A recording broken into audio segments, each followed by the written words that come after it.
Mohammad Rizwan CPL में खेलने के लिए गए हुए हैं। रिजवान को सीपीएल में सिलेक्ट किया गया। सीपीएल एक T20 लीग है और आज पहला मैच था रिजवान का और पहले ही मैच में रिजवान फ्लॉप हुए हैं, कुछ नहीं कर पाए। पहले ही मैच में 6 बॉलों पर सिर्फ 3 स्कोर बना के आउट हुए हैं, यानी कि 6 बॉलों पर सिर्फ 3 स्कोर बनाए हैं। और मोहम्मद रिजवान T20 में अगर वापस आना चाहते हैं, ये सोचते हैं कि मैं T20 में वापस आऊंगा, और वहीं पर ही लीग क्रिकेट कहां चली गई है। आज के दिन 28 बॉलों पर 130 स्कोर बने हैं, सिर्फ 28 बॉलों पर ही सेंचुरी बनी है T20 में आज के दिन। और आज के दिन इंडिया की तरफ से रिंकू सिंह ने 100 बनाया है, सिर्फ 48 गेंदों पर 108 स्कोरों की नॉट आउट इनिंग खेल के अपनी टीम को मैच जितवाया है। सबसे पहले रिजवान कैसे आउट हुए हैं ये वीडियो देखो आप। कुछ ना कुछ सीखते रहेंगे, इम्प्रूव करते रहेंगे, मगर सिर्फ यही की चीज है कि या तो विन है या तो लर्न है।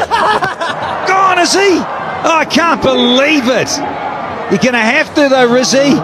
भले ही रिजवान गंदे तरीके से आउट हुआ है, लेकिन मैं रिजवान के लिए खुश हूँ। इसलिए खुश नहीं हूँ कि रिजवान फ्लॉप हुआ है, ये इस मैच में कुछ नहीं कर पाया, 6 बॉलों पर सिर्फ 3 स्कोर बनाए हैं। मैं इसीलिए खुश हूँ कि रिजवान चौथे नंबर पर बैटिंग करने के लिए आया, यानी कि रिजवान अब अपने आप को T20 में चौथे नंबर पर देख रहा है, चौथे नंबर पर सीपीएल में पुश कर रहा है अपने आप को कि मैं अब चौथे नंबर पर का प्लेयर हूँ। यहाँ पर आप पिक्चर में क्लियर देख सकते हैं कि 2 आउट हुए हैं, उसके बाद मोहम्मद रिजवान बैटिंग करने के लिए आया। इससे ये क्लियर पता चलता है कि या तो माइक हाइसन ने प्लान दिया है कि आप चौथे नंबर पर बैटिंग करोगे अगर T20 में पाकिस्तान की टीम में अगर आप वापसी करते हो, या फिर आप खुद ही मोहम्मद रिजवान ने रियलाइज़ किया है कि भाई मैं अब T20 में चौथे नंबर का बैटर हूं, एज अ विकेट कीपर ही मैं सिर्फ खेलूंगा और मेरी एज अ विकेट कीपर ही जगह बनती है।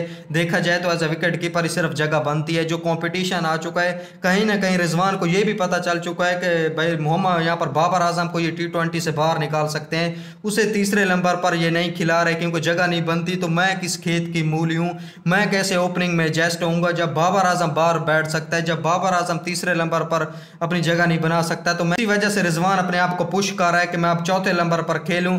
और यहाँ पर क्लियर दिख रहा है कि शुक्र है कि पहले सीपीएल में खेलने के लिए गए और उसके बाद पहले ही मैच में ठीक है फ्लॉप हो गया, लेकिन चौथे नंबर पर अपने आप को ट्राई किया एज अ विकेट कीपर। और एज अ विकेट कीपर ही मुझे लगता है कि खेलना चाहिए रिजवान को। मैं कब से वीडियोस में चिल्ला के बता चुका हूँ। वैसे यहाँ पर नसीम शाह भी खेलने के लिए गए थे, इसी टीम से खेल रहे थे, अब्बास अफरीदी भी इसी टीम से खेल रहे थे। उसके ऊपर आते हैं यहाँ पर मोहम्मद रिजवान। शुक्र है कि अब यहाँ पर फ़खर जमान ओपनिंग में कंपटीशन आ चुका है, सैम अयूब ओपनिंग में कंपटीशन आ चुका है, तीसरे नंबर पर साहिबजादा फरहान आ चुके हैं, चौथे नंबर पर बाबर आजम कंपटीशन में बैठे हुए हैं, मोहम्मद हारिस कंपटीशन में बैठे हुए हैं। 5 खिलाड़ी बैठे हुए हैं ऐसे जो आपको इजीली रिप्लेस कर सकते हैं, जिनका सबसे अच्छा स्ट्राइक रेट है, जो हाई स्ट्राइक रेट से खेल सकते हैं। और इसी वजह से मोहम्मद हारिस तो कीपिंग भी कर सकते हैं। इसी वजह से अब रिजवान को ये पता चल चुका है कि भाई अगर मैं T20 में वापस आऊँगा तो मैं एज अ विकेट कीपर सिर्फ और सिर्फ वापस आ सकता हूँ, और पहले 3 नंबर पर तो मेरी जगह नहीं बनती। अब मैं अपने आप को चौथे नंबर पर ट्राई करूँगा, जो कि रिजवान के लिए अच्छी बात है। अब आ जाते हैं नसीम शाह के ऊपर कि नसीम शाह ने क्या किया। नसीम शाह ने मोहम्मद रिजवान से बेहतर स्कोर किए हैं, और यहाँ पर आप देख सकते हैं सिर्फ 11 बॉलों पर ही 19 स्कोर बनाए। 170 का स्ट्राइक रेट है, सिर्फ 11 बॉलों पर 19 स्कोर, यानी कि अब्बास अफरीदी ने भी छक्के मारे हैं और यहाँ पर नसीम शाह ने भी छक्के मारे हैं। और प्राइमरी रोल नसीम शाह का कौन सा है? बॉलिंग है। और बॉलिंग पर हम आ जाते हैं क्योंकि नसीम शाह के साथ एक काफ़ी अरसे से 1 साल हो गए यही चलता हुआ आ रहा है कि एक मैच में अच्छी बॉलिंग, दूसरे मैच में बुरी बॉलिंग।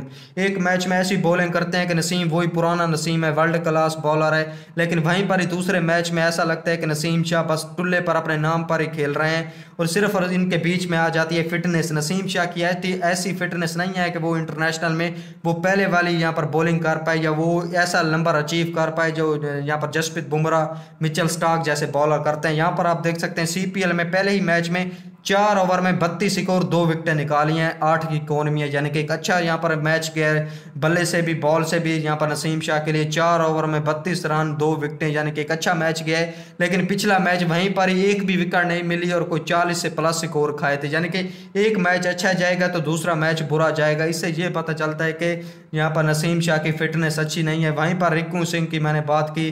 दूसरे नंबर पर आ जाते हैं मोहम्मद रिजवान। यहाँ पर मोहम्मद रिजवान बोल रहा हूँ,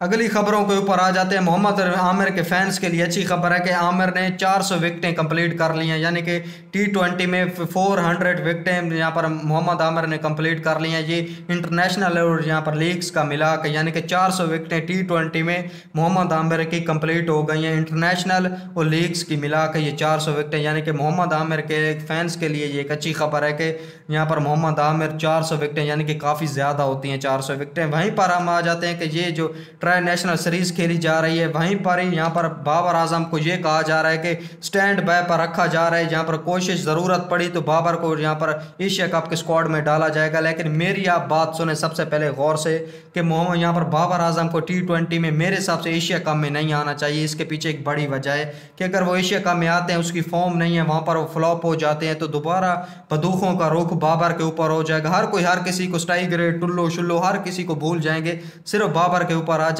और वहीं पर ही बाबर ना तो T20 वर्ल्ड कप में सिलेक्ट होगा, ना ही आने वाली जो T20 वर्ल्ड कप तक 4 से 5 मंथ की T20 क्रिकेट है, ना ही किसी सीरीज में सिलेक्ट होगा। इसी वजह से बाबर को चुपचाप अपनी फिटनेस पर काम करना चाहिए, दूसरे नंबर पर डोमेस्टिक क्रिकेट खेलनी चाहिए और सिर्फ बाबर को यही करना चाहिए। और 20 दिन भूल जाना चाहिए कि एशिया कप भी कोई चीज़ है, और बाबर के फैंस को भी भूल जाना चाहिए कि भाई एशिया कप भी कोई चीज़ है। अगर एशिया कप में फ्लॉप हो जाता है तो सारे जो बाबर के स्पोर्ट में फॉर्मर क्रिकेटर बोल रहे हैं, मैं पिछली वीडियो डाल के गया था कि जवेद मियादाद, वसीम अकरम, यहाँ पर कमरान अकमल, बासित अली, यहाँ पर सलमान भट्ट, ये बाबर के साथ यानी कि सपोर्ट में वीडियो बना रहे हैं। लेकिन वहीं पर ये सारे अगेंस्ट हो जाएंगे कि बाबर फ्लॉप है, कि एक और इवेंट बाबर को दे दिया, ये भी इसने लगवा दिया इवेंट। वहीं पर ही बाबर की T20 क्रिकेट गई, यानी कि 4 से 5 मंथ वो अगले भी गए, T20 वर्ल्ड कप भी गया। यहाँ पर बाबर के लिए ये फ़ायदा है, उनके फैंस को ये सजेस्ट करना चाहिए बाबर को कि भाई अब T20 में एशिया कप में आप भूल जाएं कि एशिया कप भी कोई चीज़ है। आप फिटनेस पर काम करें, T20 यहाँ पर डोमेस्टिक खेलें और अपनी फॉर्म गेन करें। इसी वजह से आप 10 से 12 आगे 2 टेस्ट आ रहे हैं और 5 से 7 ODIs भी आ रहे हैं। इसी वजह से आप ODI में भी खेल सकते हैं, T20 में भी खेल सकते हैं। अगर एशिया कप नहीं जीतता तो ऑलरेडी बाबर आजम वापस आ जाएंगे, यानी कि यहाँ पर सबसे पहली चॉइस ही बाबर आजम है। अगर एशिया कप पाकिस्तान खुदा न खास्ता नहीं जीतता तो पाकिस्तान में यहाँ पर सबसे पहले बाबर आजम ही आपको टीम में दिखेंगे। इसी वजह से अगर वो फ्लॉप हो जाते हैं एशिया कप में तो वहीं पर उसका किस्सा यानी कि T20 का एंड हो जाएगा मेरे हिसाब से। वहीं पर अब बाबर को ये 20 दिन छोड़ देने चाहिए और अपने यहाँ पर फॉर्म पर वापस फॉर्म बहाल करने के लिए कोशिश करनी चाहिए। और रिजवान तो लगे हुए हैं चौथी नंबर पर कि मैं T20 में अब सिर्फ विकेट कीपर ही वापस आऊँगा। ठीक है, इस वीडियो को एंड करते, वीडियो पसंद आई है तो वीडियो को लाइक कर देना, चैनल को सब्सक्राइब कर देना। मिलते हैं अगली वीडियो में, अल्लाह हाफिज़।